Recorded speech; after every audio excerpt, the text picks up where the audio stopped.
Doesn't look likely. Right. The Asian Football Confederation acknowledged the complaint that they've received by the host, the United Arab Emirates. They say they're going to look into it.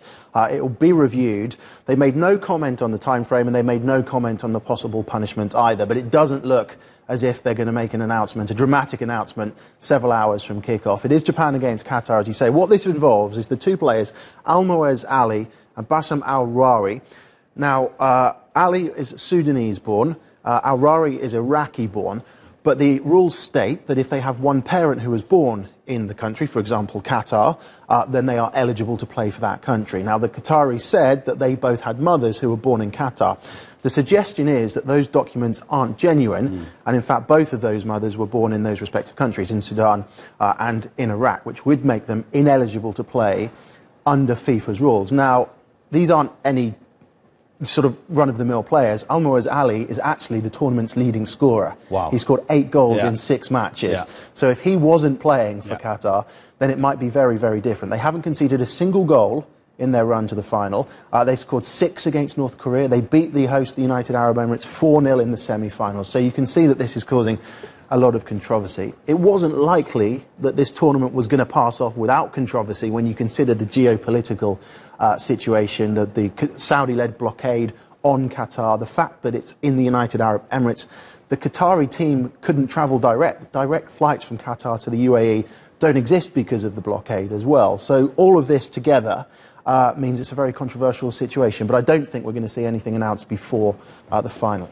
Yeah, and the blockade also means that Qatari fans can't go to the UAE to watch their team play in their first ever major final.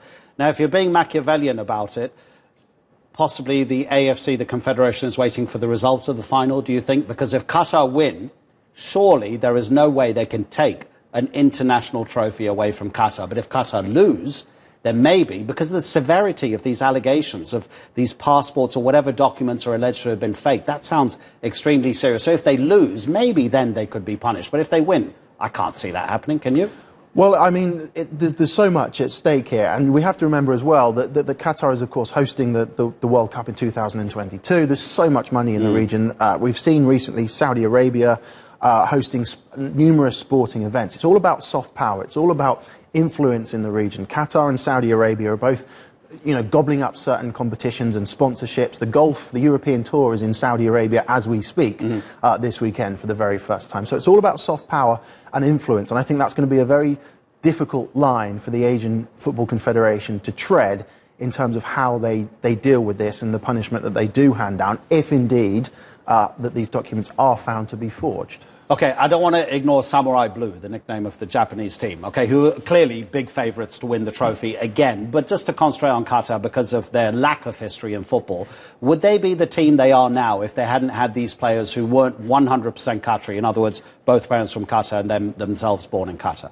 Well, as we say, but apart from those two, I mean, in terms of the history of the team as it's grown over the years, has it been based mostly on bringing players from outside, or are they homegrown players that's made them from a pretty rubbish team to a good one in 15 seconds? They've